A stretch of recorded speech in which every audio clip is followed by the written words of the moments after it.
think Nikki is a game I really heard about. Dude, almost every single female friend that I have is talking about this game, which means I have to play it as the e-girl king, as the Gooner god. Yeah, I'm excited to show you guys this game. I've actually been following it quite a bit. It's not your normal game, but it looks really damn good. And as a straight man, I'll prove you don't have to be gay to play this game. For the past week, I've been playing Holy, would you a game that caught my eye back in May of this year during a PlayStation State of Play. The very groovy developers of this game reached out to me to see if I wanted to jump into Nikki to experience what it has to offer shortly before the closed beta test begins as of today. This game was actually first revealed at the end of 2022, but I didn't know it existed until this year. And little did I know, this is actually the 5th game in the Nikki franchise. I had no idea. However, this would be the very first one to take on AAA open world game status. Now, the question that I wanted answered when I first saw the trailer during that State of Play for Infinity Nikki was, what is this game? It looks simply gorgeous. There's a lot of color, there's a lot of charm. It's an Unreal Engine 5 open world title, but like, truly, what is this? If you look up what the Nikki games are about, they are simply just like dress-up Barbie games. Yeah. So, on paper, I really shouldn't like this game. Why? What's wrong with that, at man? all. And I kind of didn't when I first began. Why? Because I'm like, wow, you know, big, strong, masculine me. This is definitely not my groove. Where's the swords? Where's the dragons? Yep, the that's demons, right. The fire, the blood, Where the ducks? the anime girls wearing chainmails with the hubba hubbas. As I played more and more and more of this, I'm like, this is a tasty apple pie. And I'm telling you right now, this is what happens when a guy plays Infinity Nikki.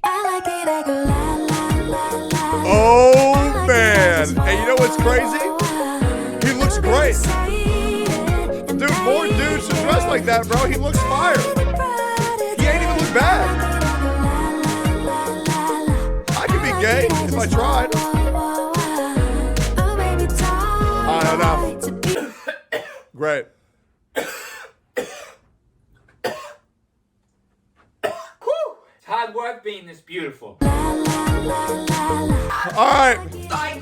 This game is a live service, open world, platforming dress 'em Live up. service, man. Like, I'm trying to figure out the genre of this game, and I really don't know scariest kind of words what to any it GACHA is. player. But if you're familiar with something like Wuthering Waves or Genshin Impact. Impact, it's along the same vein, just without all of the slashy. Just like those games, the open world here in Infinity Nikki is very much that a game looks playground with a beautiful. bunch of activities, mini games, and different little things to do to encourage the player. Can I give a hot take? I would still enjoy Wuthering Waves if it didn't have any combat. I enjoy the exploration so much. I don't think I would mind it being gone at all. It's just really fun to run around and explore. The main thing that you'll be wanting to collect here in the open world are the whim stars. Most And of I what you think Genshin's discover aware and of do that. within the open world generally rewards the player with a whim star. These can be Now, if used only to Genshin further made their advance. exploration actually fun everywhere and not gate that to certain pay-to-play characters and fucking Sumeru. What's it called? What's the new dinosaur palace place called? Krakatoa? Oh, yeah, Natlin. Yeah, what the fuck? Yeah, that one. It's the skill tree. Dinosaur Land. Yes, believe it or not, there is a skill Dino tree in a Nuggies. dress 'em up. Whether it be the curio portals, which are basically like little puzzle dungeons, similar to what you'd find in a Zelda game. These are all different for the Looks most really part fun. and require you to do different little platforming challenges or puzzle-solving I situations. wish they did more of this Sometimes shit you'll find a in whim star Genshin. challenge that requires you to collect all of the stars within a certain amount It's of cute. time. Platformer game trope It looks very 101, cozy. where the collectible tries to run away from you, and it's your job to catch it. Sometimes you'll have to search for a star-like object. Why would you say you're okay with playing these games without combat? Well, because the reason is that a lot of the combat in these games, what really blows, even in games like Wua, a lot of the combat isn't really that engaging. It's kind of just like walk up to some mobs, blow them up in like 3 seconds, then walk away. Now, there are obviously outliers, like the endgame modes or the holograms, but a lot of the combat just feels like a hindrance rather than an enhancement. I don't really think walking up and holding Kazuha E twice is that stimulating, so I would be okay without it. or drawing within a certain radius, and this is almost always different for every single one of these challenges. Or just simply littered throughout the open world, which will require you to perform some platforming in order to reach the star. The game definitely gives you some Mario vibes because, like, for one, you're constantly collecting the main collectible, which are stars, very Mario to begin with, but of course, with the platforming influence, no doubt a lot of the ideas were taken from Mario games to be put here into Infinity Nikki. The question is, how do you make a player want to do this exploration?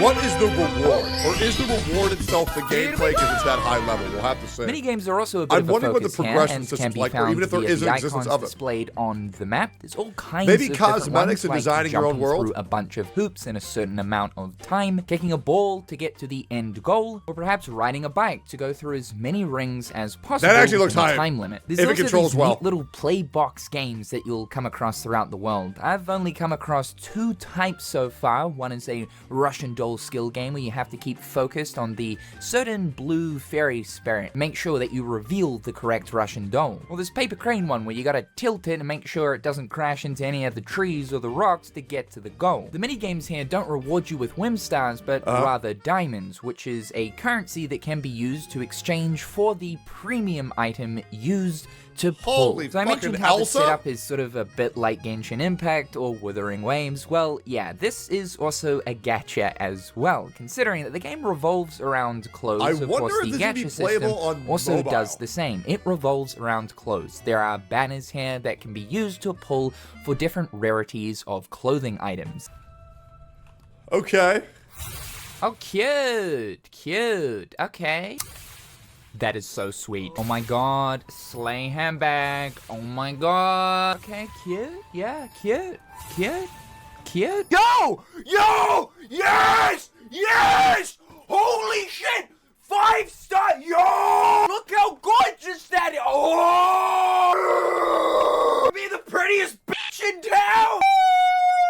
I think both Wuthering Waves and Genshin Impact are 2 good Yeah! examples of these live server gacha games done right in the sense of free to play. There are actual means via just simply playing the game in order to get certain currencies in order to be able to pull on the gacha system without needing to spend real money. And I think honestly from my experience so far with Infinity Nikki, because a lot of the activities and stuff you're doing in general throughout this open world reward you with diamonds in order to be able to then pull from the gacha system, this is yet another good example of free to play done right. It's hard to kind of dead set this though, just because I've only been playing for a week, and I think to truly get a grasp to say, hey, yeah, this live service game is totally viable to play free to play, I think you do need to play this type of thing for a few months before you can really make a final judgment. Now, Well, the thing is, if there's no power system, right? If there's no combat, I mean, what would it be pay to, like, what would be pay to win? It's just pay to look cool. You know what I'm saying? Like,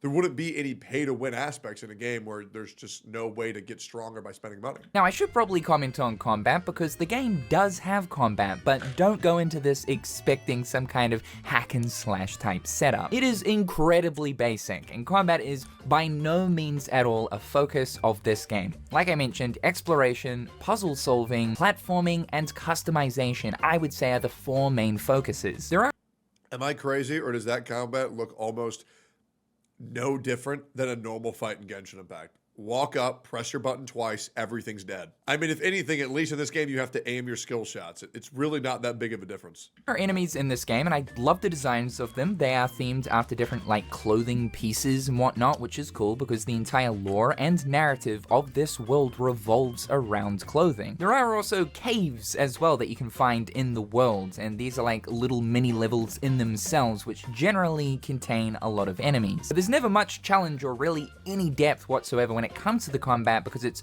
one simple spell that you use, or at least I've seen so far, and most of the enemies only require 1 hit to be killed. I was surprised when I came across my first boss fight because I honestly wasn't expecting boss fights to be in the game. But yeah, there are boss fights, but they're more of like a Crash Bandicoot type boss fight where it's sort of like a platforming challenge, and then eventually the boss will reveal its weak point, then you send out your magic orb. You gotta do that maybe fun. 5 or 6 times, and that's a boss fight. So combat is certainly here, it's just just not a focus at all. All of these things that you are doing within the open worlds, though, will reward you with mirror XP. So just like how Genshin Impact has its adventure rank, or Wuthering Waves has its union level, which is basically the account's overall level, it's the exact same here in Infinity Nikki. As your mirror level increases, you're able to access more and more content. I also like how this game rewards you for every single mirror level you get, instead of maybe like every 5 or 10 levels. And speaking of rewards, there is also the classic objective or achievement system, along with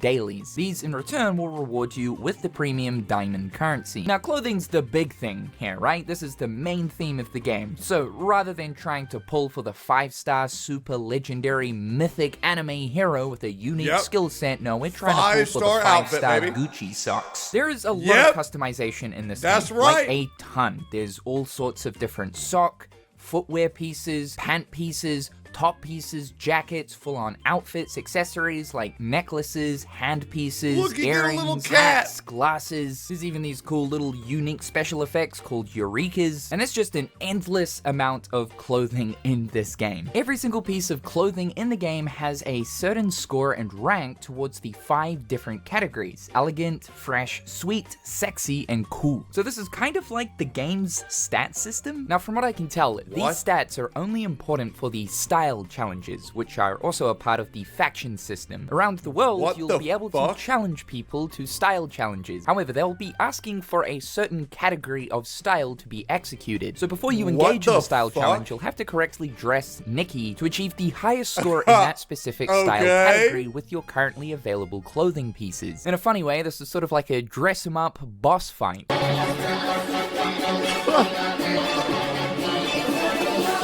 After taking out the lower hierarchy of faction members, you'll eventually be able to challenge the faction's leader. You can also craft clothing. There are a ton of different materials that can be found out in the open world, along with being able to find clothing recipes within chests in the open world, and just full-on clothing pieces in chests as well. There's also a lot of shops and vendors in the world too that you can use the bling currency, which is scattered all throughout the world. As a like 30-year-old white man, these are literally everywhere, and you'll always be this looks pretty also, fun. I fuck challenges with it. and activities you're doing throughout the world will in return reward you with bling. Clothing and outfits can also be leveled up to increase the different style stats, along with even a clothing evolution system to unlock new color palettes. However, where our sass hits the Omega level is with the ability outfits. You'll automatically start the game off with 2 of these, one that allows you to perform the wind spell attack for combat, and the other one allowing you to perform a small double jump with a glide. However, there are more here that are unlocked via doing the main quest line. I should mention the almost profession-based ones, as there are kind of skills or professions in this game tied to ability outfits. The first one here is animal grooming. This outfit allows you to groom literally any animal, and in return, you get materials that can then be used for the crafting system. There's a bug catcher outfit that allows you to catch all kinds of different bugs, and of course, any good open world or RPG MMO type game needs a fishing minigame, and yes, there is a fishing outfit to allow you to fish, to catch fish to then be used in the crafting system as well. The more animals you groom, bugs you collect, or fishes you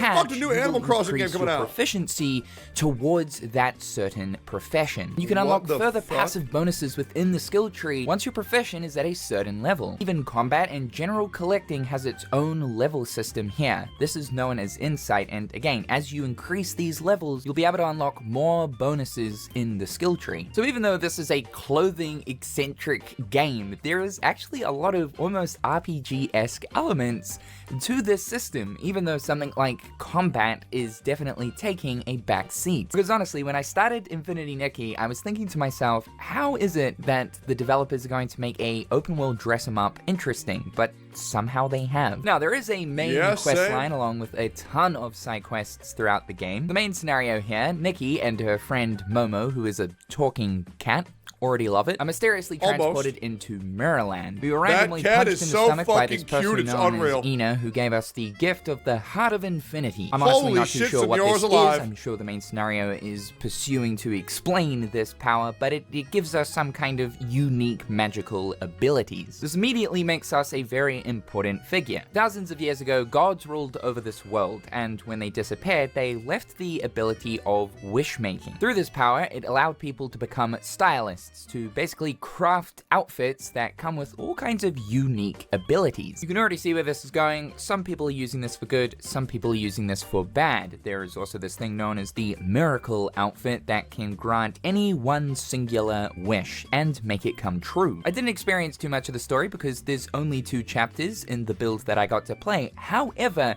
I will say that for a dress 'em up game, the level of fantasy that's infused into this and just how interesting this narrative is kind of blew me away because, again, I went into this game with very low expectations. Just because this is not my kind of game at all, but I'm sort of, like, hooked in on the narrative. I think it's kind of interesting, and it's impressive how the devs made a game like this actually interesting from a narrative point of view. Yeah, I mean, they definitely knocked it out of the park. I saw this game forever ago on a PlayStation Direct, and I had no idea how they do it, with but a certain amount of it looks stars good. and juice of inspiration to collect. So, like, almost going into a Mario or Crash Bandicoot-esque level with its own collectibles. I believe these are known. Bro, why are woman games so fucking high quality? I'm like LADS in this game. Well, because, I mean, guys, I'm gonna blow your mind. Women play video games too. And you know who else does? Gay people, right? And there's a lot of gays and there's a lot of women. And you know what else? There are also dudes who are tired of just playing the same beat 'em up. There are men who have embraced their femininity like me, one of the most feminine men of all time. I am very in touch with my sexuality. I am very in touch with my masculinity. However, I will sometimes play games to get in touch with my feminine side. You want to know why? Because the more in touch I am with my feminine side, the more I am in touch with women. That's why I have an e-girls only channel on my Discord. Okay? This is why I play Animal Crossing. This is why I play Junji Ito. It's to relate to the women. And if you play this game, you will mathematically be better at talking to women. There's nothing gay about this shit, brother.